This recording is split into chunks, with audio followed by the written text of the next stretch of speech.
masih nikah pun mulai tambah selain. Jadi begini, Imam Abul Hasan Al-Asy'ari itu sebagaimana ditegaskan oleh banyak ulama bukan menciptakan mazhab baru, bukan. Jadi beliau hanya sekedar merumuskan apa yang sudah menjadi keyakinan ulama-ulama Ahlus Sunnah sebelum beliau. Makanya di sini dikatakan begini, ini kitab Ahlus Sunnah Al-Asy'ariyah Syahadatu Ulama'il Ummah wa Adillatuhum karya Hamad Sinan Fauzi Al-Anjari. Ini terus kata pengantar banyak, Syekh Hasan itu, Syekh Ramadan Al-Buti dan semacam, dan banyak, termasuk siapa ini, Habib Ali Al-Jufri juga ada di sini kata pengantarnya. Beliau mengatakan menyebutkan keterangan dari Imam Tajuddin As-Subuki. Beliau berkata, "I'lam anna Abul Hasan Al-Asy'ari lam yubdi ra'yan wa lam yunshi madhhaban wa innama huwa muqarrirun li madhahibis salaf munadilun ay mudafi'un amma kanat alaihi sahabatu Rasulillah sallallahu alaihi wasallam fal intisabu ilaihi innama huwa bi'tibari annahu aqada ala tariqis salaf nitaqan wa tamassaka bihi wa aqama al-hujjat wal barahin alaihi fasara al-muqtadi bihi fi dhalika as-salik sabilahu fid dalail yusamma asy'ariyan." Jadi intinya kata beliau ini apa? Imam Abul Hasan Asy'ari itu tidak membuat pendapat baru, enggak, tidak memunculkan madhab baru, tidak, tetapi hanya sekedar muqarrir li madzhabi salaf, menetapkan madhabnya para ulama salaf. Munadilun amma kana alaihi sahabah, membela apa yang sudah menjadi keyakinan sahabat. Maka dengan demikian kata beliau, kita dinisbatkan kepada Asy'ari, kita disebut Asy'ariyah, pengikutnya Asy'ari. Itu bukan karena Asy'ari itu buat sendiri terus kita ikut pendapatnya, bukan, beliau bukan. Tapi karena beliau inilah yang merumuskan, menyusun secara sistematis hujjah-hujjahnya keyakinan ulama salaf itu, gitu loh. Jadi kalau ditanya, ini jalurnya ke ulama salaf. Memang saya kalau hafal dari Imam Abul Asy'ari ke siapa gurunya saya tidak hafal. Abul Hasan Asy'ari ini punya guru Ahlus Sunnah wal Jamaah, tapi juga punya guru Mu'tazilah. Maka kalau Kiai Sa'id Agil Sirot sering membaca sanadnya Ahlus Sunnah terus ke Mu'tazilah, itu kalau menurut saya kurang pas mestinya. Kenapa? Karena sanadnya kok bengkok-bengkok ini. Mestinya bacanya itu baca Abul Hasan Asy'ari ke gurunya yang Ahlus Sunnah wal Jamaah, ke gurunya yang Ahlus Sunnah wal Jamaah, bukan ke yang Mu'tazilah. Karena sebelum Al-Asy'ari itu menjadi Mu'tazilah, beliau sudah ngaji dulu Ahlus Sunnah. Cuman ya biasalah, orang itu kadang seperti saya misalnya, kadang ngaji dulu di pondok, kemudian keluar dulu ketemu dengan orang kayak tertarik, ikut sebentar, dikaji lagi, ini kok nggak bener, kembali lagi ke yang dari pesantren. Itu kan biasa kan. Dan yang dari pesantren inilah yang kemudian oleh Imam Asy'ari dibela, disusun secara sistematis, diberi hujah-hujah, sehingga ini sampai sekarang diikuti oleh kita semua. Makanya kalau tadi disampaikan oleh Kiai Abdul Mujib Khatib itu Imam Abul Hasan Asy'ari buat sendiri, yang enggak buat sendiri. Jadi akidahnya ya akidah yang dari dulu, cuma dirumuskan secara sistematis. Salah satu contoh ini, misalnya masalah kasab. Imam Asy'ari itu, kata Imam Asy'ari, Allah itu af'alul ibad itu diciptakan oleh Allah. Pekerjaan manusia diciptakan oleh Allah. Perannya manusia apa? Kasab, kata Imam Asy'ari. Kasab. Nah, kasab ini oleh sebagian orang dikatakan nadhariyatul Asy'ari. Teorinya nadhariyatul kasab itu ciptaan Al-Asy'ari. Tetapi kata ulama tidak. Kasab itu sudah menjadi keyakinan ulama sejak dulu, meskipun memang belum populer dalam perdebatan akidah. Kenapa? Karena istilah kasab itu sudah disebutkan oleh Al-Quran. Misalnya dalam Al-Quran apa? La yu'akhidhukumullahu billaghwi fi aymanikum walakin yu'akhidhukum bima kasabat qulubukum. Nah ini, Allah tidak menghukum la yu'akhidhukum billaghwi fi walakin ma kasabat. Artinya kasab itu adalah kehendak yang ada dalam hati. Makanya ketika orang ada beberapa mazhab saya sebutkan nih. Ada Qadariyah, ada Jabariyah, ada Qadariyah ini ada Qadariyah yang ekstrim, ada Qadariyah Mu'tazilah, kemudian ada Asy'ari di tengah-tengah. Kalau menurut Qadariyah yang ekstrim mengatakan bahwa af'alul ibad minal ibad wal amru unuf. Pekerjaan manusia itu diciptakan oleh manusia sendiri dan Allah baru tahu manusia mengerjakan itu ketika sudah diciptakan. Jadi kalau menurut Qadariyah yang ekstrim, Allah baru tahu saya menyampaikan seperti ini, baru sekarang Allah tahu, kata mereka. Saya menciptakan sendiri dan Allah baru tahu sekarang, kata mereka.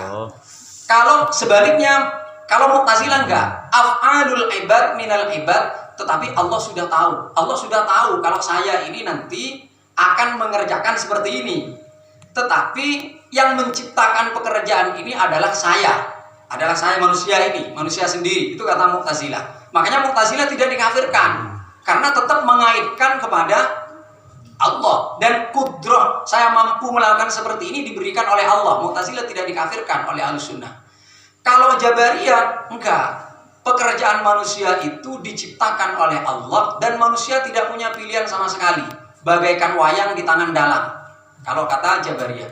Kalau kata Asy'ariyah, tidak seperti Jabariyah, tidak seperti Qadariyah, apalagi Qadariyah yang ekstrim. Beliau mengatakan apa? Pekerjaan manusia diciptakan oleh Allah. Tetapi tidak bisa Allah dikatakan memaksa manusia ini. Kenapa? Karena Allah menciptakan pekerjaan itu karena Allah tahu manusia itu punya keinginan. Sama kata kalau Syekh Ramadan Al-Buti di dalam Al-Insan Musayyar atau kitabnya yang lain itu mencontohkan mazhabnya Asy'ari itu seperti ini. Kayak anak kecil punya keinginan bermain di tempat yang tinggi. Dia kan tidak mampu kan? Kalau dengan kemampuannya sendiri tidak bisa karena anak kecil. Lalu orang tuanya tahu bahwa anak kecil ini ingin main. Akhirnya sama orang tuanya diangkat sehingga bisa bermain sesuatu yang tinggi itu. Nah, kata Syekh Ramadan Buti, pendapatnya Asy'ari juga demikian. Jadi Allah itu tahu terhadap kehendaknya manusia. Kehendak untuk melaksanakan sholat. Kemudian Allah menciptakan sholat itu sesuai kehendaknya. Sehingga tidak bisa dikatakan Allah memaksa. Karena Allah menciptakan pekerjaan ini sesuai dengan kehendak manusia. Sama dengan anak kecil itu. Apa orang tuanya dikatakan memaksa anak kecil untuk bermain? Kan tidak. Karena orang tua tahu anaknya mau bermain. Akhirnya diangkat anak itu. Bukan dipaksa untuk bermain, bukan. Tetapi orang tuanya tahu dia ingin bermain, dia tidak mampu, kemudian diciptakanlah dengan cara diangkat. Nah, sama dengan itu kalau menurut Syekh Ramadan Al-Buti. Cuman memang kemudian ada khilaf. Di kalangan ulama Asy'ariyah sendiri berbeda pendapat. Kehendak yang ada di dalam hati ini butuh kepada penciptaan apa tidak? Nah, ini masih ada khilaf. Khilaf misalnya antara Syekh Ramadan, ulama kontemporer juga beda. Syekh Ramadan Al-Buti punya pandangan tidak butuh penciptaan. Kalau butuh penciptaan sama halnya dengan Jabariyah. Tetapi kalau Syekh Mustafa Sobri dalam Mauqiful Bashar tahta sultanil qadar, kalau nggak salah gitu, kata beliau enggak, tetap ini butuh penciptaan. Sehingga kata beliau manusia itu muhtarun fi af'alihi majburun fi ikhtiyarihi. Itu ada beda-beda. Tapi ala kulihan saya kembali ke masalah kasab. Imam Asy'ari mengatakan kehendak yang ada di dalam hati itu adalah kasab. Dan ini kata Syekh Ramadan Al-Buti bukan ciptaan Imam Abul Hasan Al-Asy'ari, tetapi ini istilah yang dipakai oleh Al-Quran. Terbukti Al-Quran selalu menyebut pekerjaan kehendak hati itu sebagai kasab,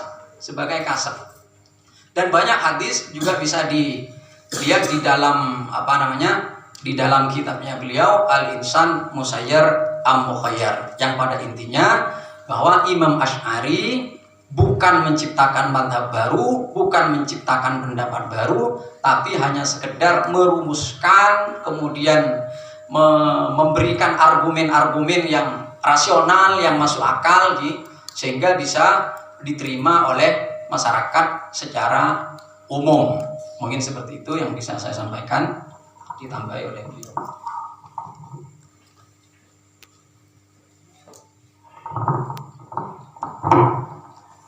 Kita tidak setuju dengan pendapat Ustaz Mahrus bahwa akidah Asy'ariyah itu ataupun akidah Maturidiyah, atau akidah Ahlussunnah wal Jamaah, bukan berarti Imam Asy'ari atau Imam Maturidi membuat atau menciptakan ajaran baru, atau menciptakan akidah yang baru.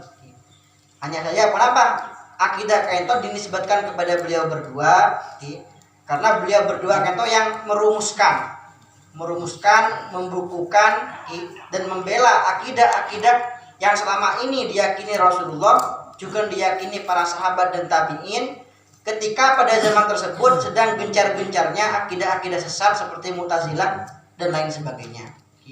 Kata persis seperti orang-orang semakin yang mengatakan mereka yang ala mazhabiyah, orang-orang yang mengatakan kenapa mengajak kita untuk tidak bermazhab, yang mengajak kita untuk tidak mengikuti mazhab Syafi'i dan Hambali, Maliki dan lain sebagainya. Mereka yang itu sering menanyakan seperti ini, atorah Rasulullah apa atorah Imam Syafi'i? Atau Rasulullah apa atorah Imam Syafi'i? Seakan-akan mereka yang itu meyakini secara tidak langsung bahwa Imam Syafi'i itu membuat ajaran baru, membuat ajaran fikih, menciptakan sendiri hukum-hukum fikih yang bertentangan dengan Quran dan hadis. Padahal madhab 4 itu tidak lain adalah intisari dari pemahaman-pemahaman Imam 4 itu tentang Quran dan hadis.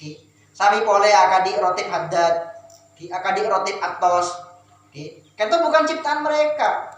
Wirdul Latif Imam Haddad. Itu isinya kapi rotib haddad, Wirdul Latif, atau semakin sedang kita amalkan akhir-akhir ini. Rotib Syekhona Khalil. Itu bukan berarti Syekhona Khalil membuat zikir baru, atau Imam Haddad membuat zikir baru punten. Itu semuanya adiyah waridah.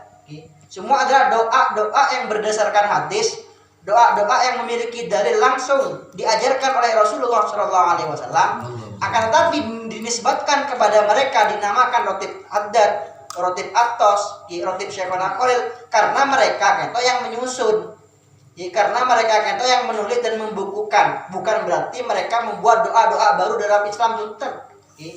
Sami akan dibaring itu abdina teman nyebarakin gitu teman Alef sareng Habib Abdul Qadir Abud nyebarakin ijazah dubur Syekhona Khalil ketika masuk udah compok, doa dari Syekhona Khalil sebelum masuk udah compok. Kenapa dianjurkan sareng beliau ketika sebelum masuk compok maos assalamu alaina wa ala ibadillahi sholihin, kemudian maos surat Al-Ikhlas sekalian. Yang itu tersebar banyak di Facebook.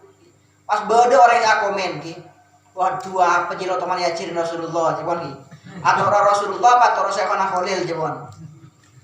Nah kan orang itu aneh bahwa kaento dua bukan doa yang diajarkan Syekhona Khalil, tapi dinisbatkan kepada beliau. Kenapa? Karena beliau yang mengijazahkan, karena beliau yang menyebarkan. Hakikatnya doa ini adalah doa yang diajarkan dalam hadis sahih badat benar Rasulullah SAW. Man qara'a qul huwallahu ahad hina yadkhulu manzilahu nafatil faqra an baitihi wa an jiranihi.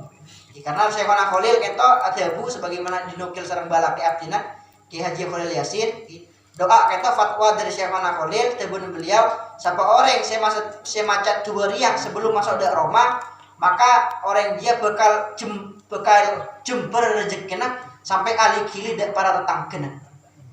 Nah kita beda hadis gila tebun Rasulullah pas orang semacat surat qul huwallahu ahad sebelum masuk ke compok nafatil faqra an baitihi wa an jiranihi, maka orang kento bakal mengusir kefakiran dari compong dan dari compok-compong para tetanggana.